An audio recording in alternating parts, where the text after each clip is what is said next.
तो जैसा कि अपने पिछले वीडियो में हम लोगों ने समझा कि हरण किए गए अंशों का पुनर्निगमन होता क्या है और वो कैसे किया जाता है और उसके संबंध में कौन-कौन से लेखे एक कंपनी के अंतर्गत किए जाते हैं, ठीक है? तो वहाँ पे हम लोगों ने ये सारी चीज़ें समझी थी। आज उसी कॉन्सेप्ट को और अच्छे समझने के लिए हम लोग कुछ क्वेश्चन सॉल्व करेंगे री इश्यू यानी कि पुनर्निगमन संबंधित। तो जैसा कि आप देख सकते हैं क्वेश्चन नंबर हमारा 20 है। ये हमारे 3 पार्ट्स में डिवाइडेड है ए, बी और सी, जिनमें कि हम लोग इसे सॉल्व करके अपने पुनर्निगमन से संबंधित जो कॉन्सेप्ट है उसको काफ़ी अच्छे से समझ सकते हैं। तो जैसे सबसे पहला है इसमें इसका पार्ट है कि 1 अगस्त 2020 को सत्यपाल मोहन लिमिटेड के ₹10 वाले 500 अंशों का धारक था। उसने ₹4 प्रति अंश की दर से भुगतान किया था। उस दिन संचालकों की बैठक में प्रथम याचना और अंतिम याचना पर क्रमशः ₹2 और ₹4 प्रति अंश का भुगतान न करने के कारण उसके अंशों का हरण कर लिया गया था। 1 सितंबर 2020 को इन अंशों को मगन लाल को ₹4,500 के पूर्ण तत्व के रूप में पुनर्निर्गमित कर दिया गया था। कंपनी की बहियों में हरण और पुनर्निगमन के संबंध में रोज़ाना प्रविष्टियां करना है। देखिए इस क्वेश्चन को पहले आप अच्छे समझिए। यहाँ पे लिखा है सत्यपाल मोहन लिमिटेड का। सत्यपाल एक पर्सन है जो कि मोहन लिमिटेड के ₹10 वाले 500 अंशों का धारक था। ठीक है, सत्यपाल अलग है, मोहन लिमिटेड अलग है। सत्यपाल अंशधारी है, मोहन लिमिटेड क्या है, कंपनी है। ठीक है, तो 500 अंश उसके पास थे, सत्यपाल के पास थे, जिस पे उसने ₹4 तक भुगतान कर दिया था। ठीक है, उसके बाद क्या हुआ कि उसने ₹2 की दर से प्रथम याचना और ₹4 की दर से अंतिम याचना का भुगतान नहीं किया, इसलिए संचालकों ने उसके अंशों का हरण कर लिया। जब हरण हो गया उसके बाद संचालकों ने क्या किया, उन्हीं अंशों को, उन्हीं 500 अंशों को संचालकों ने यानी कि कंपनी ने मगन लाल को क्या किया, दे दिया। कितने में दिया, तो ₹4,500 के पूर्ण तत्व के रूप में पुनर्निर्गमित किया। तो ये हम लोग अभी जब हरण की एंट्री करेंगे तब हमें समझ में आएगा कि ये जो पुनर्निगमन है वो किस प्रकार किया गया। तो पहले हम लोग देख लेते हैं कि हरण के संबंध में कौन सी एंट्री की जाएगी। तो हरण के लिए हम लोग एंट्री क्या करेंगे, तो जैसा कि आप लोग को पता है क्या होता है entry, share capital account debit करते हैं हम लोग। ठीक है, उसके बाद क्या करते हैं, to share forfeiture account. उसके बाद जिस कॉल पे हमें मनी नहीं मिला, यानी कि यहाँ पे हमें फर्स्ट कॉल पे नहीं मिला है, तो share first call account and share last यानी कि final call account. Share final call account, इन दोनों पे ही पैसा क्या हुआ है, नहीं मिला है। अब कितना नहीं मिला है ये तो एंट्री हो गई। अब हम लोग क्या करेंगे, अमाउंट डालेंगे। तो सबसे पहले देखिए 500 अंश थे जिनका हरण किया गया और एक अंश कितना था, ₹10 का था और ₹10 की याचना कंपनी ने की थी, यानी कि शेयर कैपिटल के सामने कितना दिखाएंगे, 500 अंश इंटू ₹10 के हिसाब से, तो कितना हो गया, ₹5,000। ठीक, उसके बाद क्वेश्चन में कहा है कि जो हमारा सत्यपाल था उसने 500 अंशों पे जो है वो ₹4 के रेट से भुगतान किया था उसने। तो 500 अंशों पे ₹4 के रेट से हमें कितना मिला होगा, ₹2,000। तो ये शेयर फॉरफीटर के सामने दिखा देंगे। फर्स्ट कॉल पे हमें कितना नहीं मिला, तो 500 अंशों पे ₹2 की दर से हमें फर्स्ट कॉल नहीं मिला, यानी कि ₹1,000 नहीं मिले। और जो फाइनल कॉल था उस पर 500 अंशों पे ₹4 की दर से हमें फाइनल कॉल नहीं मिला, यानी कि ₹2,000 नहीं मिला। बस ये सिंपल सी हरण की एंट्री करनी थी। तो ये जो अमाउंट है ये हम लोग उस हिसाब से दिखा दिए। नरेशन हो जाएगा, being 500 shares forfeited due to non-payment of first and final call. ठीक, ये हमारी एंट्री हो जाएगी किसकी, हरण की और उसका नरेशन। अब इसके बाद हम लोग क्या करेंगे, पुनर्निगमन की एंट्री करेंगे। तो देखिए पुनर्निगमन के संबंध में बोला है कि कंपनी ने उन 500 अंशों को ₹4,500 के पूर्णदत्त के रूप में निर्गमित किया है। तो आप ये देखिए कि ₹4,500 में पूरा निर्गमन कर दिया और था कितने का, 5,000 का, यानी कि यहाँ पर जो निर्गमन हुआ वो किस पर हुआ, कटौती पर निर्गमन हुआ, क्योंकि ₹500 की रकम कम हो रही है ना। 4,500 में निर्गमन अगर हम आप करेंगे 5,000 के सामान को, तो ₹500 क्या होगा, वो कटौती एक तरीके से कहलाएगा। यानी कि इन 500 अंशों का जो पुनर्निर्गमन हो रहा है वो किस मूल्य पर हो रहा है, तो कटौती मूल्य पर हो रहा है। तो एंट्री क्या होती है जब कटौती पर निर्गमन होता है, तो बैंक अकाउंट डेबिट किया जाता है, फिर share forfeiture account debit किया जाता है। हम आपको पिछले वीडियो में ये चीज़ें बता चुके हैं। और फिर क्या होता है, टू शेयर कैपिटल अकाउंट, ये पुनर्निर्गमन की एंट्री होगी। ठीक, अमाउंट क्या दिखाएंगे, तो यहाँ पर बोला है ₹4,500 पे पूरा निर्गमन किया है, तो 4,500 यानी कि उसको क्या होगा, पुनर्निर्गमन के टाइम पे मिला होगा। शेयर कैपिटल हमारा कितने का था, तो टोटल 5,000 का था, तो शेयर कैपिटल के सामने हम लोग 5,000 दिखा देंगे। जो डिस्काउंट का अमाउंट यानी कि जो ₹500 का डिस्काउंट है उसे हम लोग कहाँ दिखाते हैं, शेयर फॉर फीचर के सामने। बस इतना हम लोग को यहाँ पर करना है। तो यहाँ पे एंट्री नरेशन क्या देगा, बीइंग फॉरफिटेड शेयर्स री इशूड एट डिस्काउंट, यानी कि कटौती पे निर्गमन हुआ है। बस इतना ही एंट्री हम लोग को यहाँ पे दिखाना है। अगर आपने पिछली वीडियो देखी होगी तो ये आपको ये क्वेश्चन काफ़ी अच्छे से समझ में आएगा। अब देखिए हम आपको बता चुके थे कि पुनर्निर्गमन की जब भी हम लोग एंट्री करते हैं उसके बाद एक लास्ट में हम लोग एंट्री करते हैं क्या, जो शेयर फॉर फीचर का मनी रहता है उसे हम लोग क्या करते हैं, कैपिटल रिजर्व में ट्रांसफ़र करते हैं। तो यहाँ पर एंट्री हो जाएगा, share forfeiture account debit to capital reserve account. ये एंट्री करेंगे, कितना अमाउंट डालेंगे, तो जो डिफरेंस होता है देखिए यहाँ पे शेयर फॉर फीचर हमारा 2000 रुपये से क्रेडिट है, जबकि यहाँ पे शेयर फॉर फीचर 500 रुपये से डेबिट है। तो 2000 की क्रेडिट में से 500 डेबिट हम लोग माइनस करेंगे तो शेयर फॉर फीचर का बैलेंस कितना बचा, 1500 रुपये। तो बस उस 1500 रुपये को हम लोग यहाँ पे कैपिटल रिजर्व में क्या करेंगे, ट्रांसफर कर देंगे। और ये एंट्री सिर्फ और सिर्फ तब की जाती है जब हरण किए गए अंशों का पुनर्निर्गमन होता है। यहाँ नरेशन हो जाएगा being share forfeiture money transferred to capital reserve account, बस। ठीक है, तो ये 3 जनरल एंट्री हमारी जो है वो होगी हमारे क्वेश्चन नंबर 20 के फर्स्ट केस में। अब हम लोग देखते हैं जो हमारा क्वेश्चन नंबर बी दिया है वो क्या हो।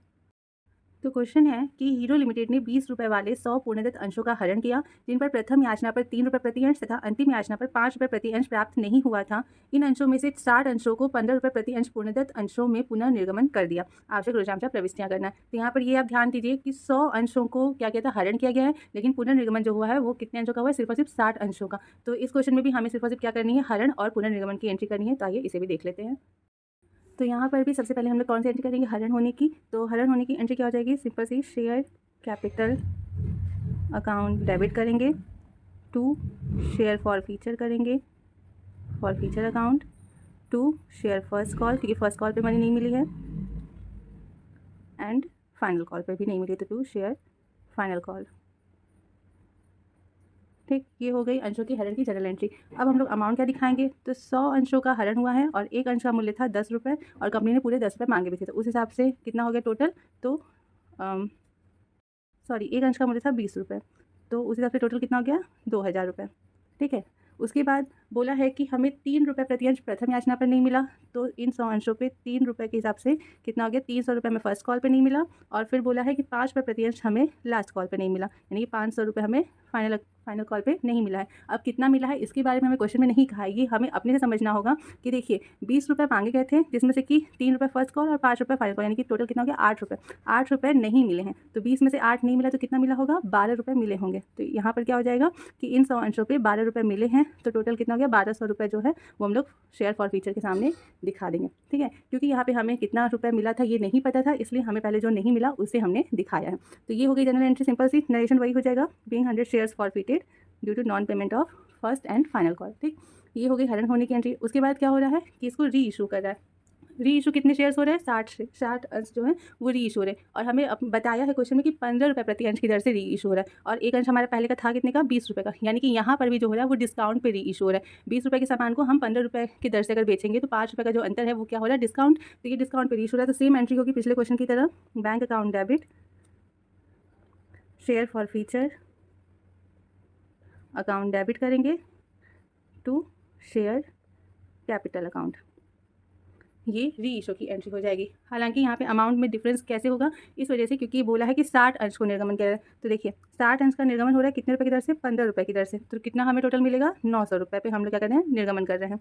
शेयर कैपिटल जो है वो 60 अंशों का हम लोग यहाँ पर देखेंगे, यहाँ पे टोटल 100 अंशों का, इसे लेके नहीं चलेंगे, हमें 60 अंशों का देखना है। तो 60 अंश अगर 20 रुपये के हिसाब से हम लोग देखेंगे तो कितने के हो जाएंगे, 1200 रुपये के हो जाएंगे। अब 1200 के सामान को हम लोग क्या करें, 900 में अगर बेच रहे हैं तो कितने का डिफरेंस हुआ, 300 रुपये का।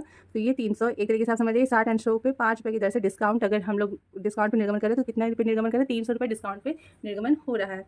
तो यहाँ पे आपको ये बात ध्यान रखनी है कि अगर जो शेयर हरण किए गए हैं, फॉरफिट किए गए हैं, और री इशू जो है वो उन शेयरों की संख्या में अगर डिफरेंस है, जैसे यहाँ पे 100 अंश हरण किए गए लेकिन जो है निर्गमन जो है पुनर्निर्गमन वो 60 अंशों का हो रहा है, तो शेयर कैपिटल का जो अमाउंट है वो चेंज होगा, क्योंकि जितने अंश आप पुनर्निर्गमन कर रहे हैं उस अंश की दर से ही आप क्या करेंगे, अपना शेयर कैपिटल का अमाउंट दिखाएंगे। ठीक है, यहाँ पे 60 अंश पुनर्निर्गमन हो रहे हैं, तो 60 अंशों का 20 रुपये की दर से हमने दिखाया है, 60 अंशों का 15 रुपये की दर से जितना हमें पुनर्निर्गमन पे मिलेगा, और 60 अंशों का 5 रुपये की दर से जितना डिस्काउंट हम दे रहे हैं वो दिखाएंगे। ठीक है, इसका भी नरेशन सिंपल सा जगह, बीइंग 60 शेयर्स री इशूड एट डिस्काउंट। ठीक, ये हो जाएगा। अब इसके बाद शेयर फॉरफिचर अकाउंट का जो रिमेनिंग बैलेंस बचेगा इसे हम लोग क्या करेंगे, कैपिटल रिजर्व अकाउंट में ट्रांसफर करेंगे। तो एंट्री क्या हो जाएगी, शेयर फॉरफिचर अकाउंट डेबिट करेंगे, टू कैपिटल रिजर्व अकाउंट करेंगे। ठीक, लेकिन यहाँ पर अमाउंट में आपको बहुत ही ज़्यादा थोड़ा सावधानी बरतनी पड़ेगी। क्या, देखिए यहाँ पे जो शेयर फॉरफीचर की वैल्यू है वो 100 रुपये 100 अंशों के हिसाब से है, जबकि यहाँ पर जो शेयर फॉरफीचर का अमाउंट है वो किस हिसाब से, 60 अंशों के हिसाब से। तो हमें क्या करना होगा, जो यहाँ पर वैल्यू ट्रांसफ़र होगी वो 60 अंशों के हिसाब से। क्यों? क्योंकि हम लोग शेयर फॉरफीचर को कैपिटल रिजर्व में कब ट्रांसफ़र करते हैं, तो पुनर्निर्गमन की बात करते हैं। तो पुनर्निर्गमन हम लोग कितने अंशों का कर रहे हैं उस हिसाब से ही हम लोग क्या करेंगे, शेयर फॉरफीचर का जो बैलेंस आएगा वो हम लोग को ट्रांसफ़र करना है। हम लोग इसमें हरण किए गए अंशों को नहीं लेते हैं। इसमें किसको आधार माना जाता है, जितने अंशों का पुनर्निर्गमन हो रहा है। तो देखिए 60 अंशों का जब पुनर्निर्गमन हो रहा है तो शेयर फॉरफीचर जो है वो हमारे 300 रुपये से डेबिट है। यहाँ पर जो है वो 100 अंशों का दिखा रहा है, तो हमें क्या करना होगा, 60 अंशों का ही देखना होगा। तो इसको रफली आप अपने से ऐसे समझ लीजिए कि अगर ये 60 अंशों का होता तो 60 अंशों का 12 रुपये की दर से कितना हुआ होता, कितना होता, 720 रुपये। ठीक है, ये 720 रुपये होता। ठीक है, तो इस हिसाब से 720 रुपये में से 300 माइनस करेंगे, मतलब 720 रुपये क्रेडिट है, 300 क्या है, डेबिट है। तो डिफरेंस कितना हुआ, 420 रुपये। तो 420 रुपये जो है वो हम लोग यहाँ पर दिखाएंगे और उसे ही कैपिटल रिजर्व में ट्रांसफ़र करेंगे। ठीक है, ये ध्यान दीजिएगा कि 60 अंशों का पुनर्निगमन हुआ है तो शेयर फॉरफीचर का जो हरण करते टाइम वैल्यू है उसे भी हम लोग क्या करेंगे, 60 अंशों का ही लेकर के चलेंगे। तो ये 100 अंशों को नहीं लेंगे, 60 अंशों का देख लेंगे। 12 रुपये के रेट से कितना हो रहा है, तो 720 रुपये हो रहा है। यहाँ क्रेडिट 720 है, डेबिट 300 है, डिफरेंस अमाउंट कितना हो गया, 420 रुपये का। तो उस डिफरेंस अमाउंट को ही हम लोग कैपिटल रिजर्व में ट्रांसफ़र करते हैं। बस इतना ही यहाँ पर हमें जनरल एंट्री करना है। ठीक है, तो आई होप कि आपको ए और बी दोनों ही कंडीशन समझ में आए होंगे इस क्वेश्चन के। अब चलते हैं कंडीशन नंबर सी पर। तो क्वेश्चन नंबर सी है कि 1 जनवरी 2021 को एक सीमित कंपनी के संचालकों ने 20 रुपये वाले 500 अंशों को जब्त कर लिया, जिन पर 15 रुपये प्रति अंश याचित थे, यानी कि 15 रुपये मांगे गए थे अभी तक, और जिन पर 5 रुपये प्रति अंश प्रथम याचना पर अदत्त थे। अदत्त थे का यहाँ पर मतलब हुआ कि 5 रुपये के दर से प्रथम याचना पर इन 500 अंशों पर हमें पैसा नहीं मिला है। 10 दिनों के बाद संचालकों ने हरण किए गए अंशों का पुनर्निर्गमन कर दिया है। कंपनी की बहियों में अंशों के हरण और उनके पुनर्निर्गमन के लेखन के लिए रोजनामचा प्रविष्टियाँ यह मानते हुए करना है कि पुनर्निर्गमन पहले कंडीशन है कि 10 रुपये पर हुआ है और दूसरा कंडीशन है कि 15 रुपये पर हुआ है। तो आइए देख लेते हैं इस क्वेश्चन को भी। देखिए सबसे पहले तो यहाँ पर अंशों के हरण होने की एंट्री होगी, तो क्या हो जाएगा entry, share capital account debit हो जाएगा टू शेयर फॉरफीचर अकाउंट, और फिर उसके बाद क्या करेंगे, to share first call account.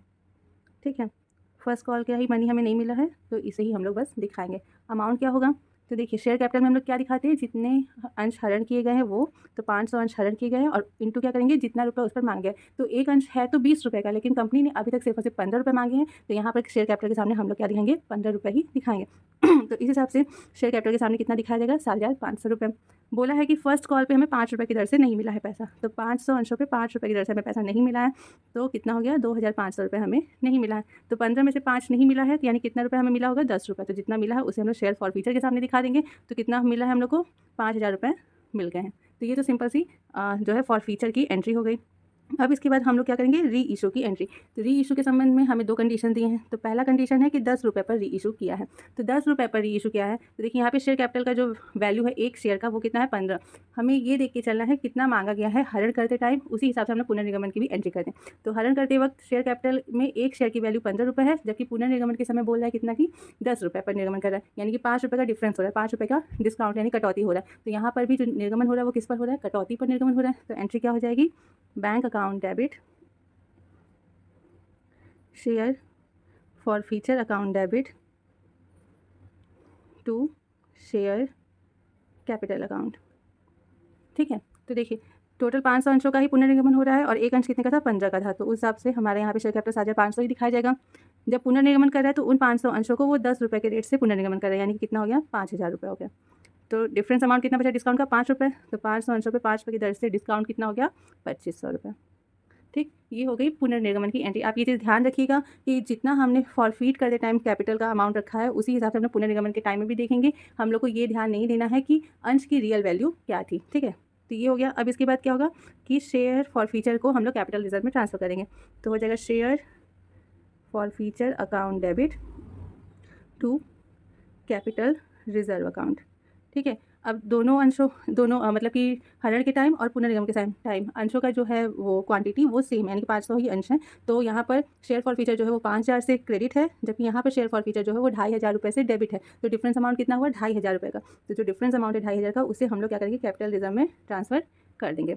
ये हो गया हमारा फर्स्ट कंडीशन के हिसाब से पुनर्निगमन। ठीक, सेकेंड कंडीशन में बोला है कि ₹15 पर पुनर्निर्गमन हुआ है। तो देखिए जब हम लोग फॉरफीट किए हैं तब भी हमारा कितना है, ₹15 का ही एक अंश है, और पुनर्निर्गमन कर रहे हैं तो भी ₹15 पर, यानी कि यहाँ पर जो हो रहा है वो सम मूल्य पर निर्गमन हो रहा है, यानी कि सम मूल्य पर पुनर्निर्गमन हो रहा है। तो सम मूल्य पर जब पुनर्निर्गमन होता है तो एंट्री क्या होती है, तो हो जाएगा bank account debit to share capital account, बस। ठीक है, यहाँ पे शेयर फॉरफीचर दिखाने की ज़रूरत नहीं है। तो bank account debit to share capital account, तो 500 अंशों का ₹15 की दर से ही पुनर्निर्गमन हो रहा है। दोनों का अमाउंट जो है वो सेम रहेगा, तो कितना हो गया, ₹7,500 दिखा देंगे हम लोग। ठीक है, ये हो गया। अब उसके बाद यहाँ पे आपका हो जाएगा कि बीइंग फॉरफिटेड शेयर्स री इशूड एट पर वैल्यू। अब उसके बाद भले ही यहाँ पर जो है हमारा सम मूल्य पर निर्गमन हुआ है, लेकिन शेयर फॉरफीचर का जो वैल्यू है हरण करते टाइम का, यहाँ पे ये क्रेडिट है, तो इसको हम लोग क्या करेंगे, कैपिटल रिजर्व में ट्रांसफ़र करेंगे ही। तो यहाँ पर हो जाएगा शेयर फॉरफीचर। ऐसा नहीं है कि जब हम लोग डिस्काउंट पे करेंगे पुनर्निगमन तभी हम लोग शेयर फॉरफीचर दिखाएंगे। हम लोग किसी भी मूल्य पे पुनर्निगमन करेंगे, लेकिन हमें शेयर फॉरफीचर का जो वैल्यू है उसे कैपिटल रिजर्व में ट्रांसफ़र करना ही होता है। ठीक है, तो शेयर फॉरफीचर अकाउंट डेबिट हो जाएगा टू कैपिटल रिजर्व अकाउंट हो जाएगा। अमाउंट क्या डालेंगे, तो देखिए अगर हम लोग इस पुनर्निगमन को ध्यान में रख रहे हैं तो हमारा जो शेयर फॉरफीचर वो ₹5,000 से क्रेडिट है, बट डेबिट में कुछ भी नहीं है, तो यहाँ पर टोटल ₹5,000 जो है वो ट्रांसफ़र होंगे कैपिटल रिजर्व अकाउंट में। ठीक, आई होप कि आपको ये चीज़ें समझ में आई होंगी। बस ये दोनों एंट्री हमें यहाँ पर करनी थी। तो ये 2 कंडीशंस के हिसाब से हमारी जो जनरल एंट्री है पुनर्निगमन की वो हो गई, और सिर्फ एक बार हम लोग को हरण की एंट्री करनी थी। तो ये इस कंडीशन में जो हमारा C20 का C था, इसमें मेनली ये चीज़ था क्वेश्चन में कि हमने जितना वैल्यू मांगा है एक अंश पर, पुनर्निगमन के टाइम पे हमें उस चीज़ को ही ध्यान में रखना है कि हमने कितना मांगा था। ठीक है, इस चीज़ पे नहीं कि हमारा एक अंश कितने का था। तो आई होप कि आपको ये तीनों ही कंडीशन जो कि अलग अलग थे, उन तीनों का ही सॉल्यूशन अच्छे समझ में आया होगा।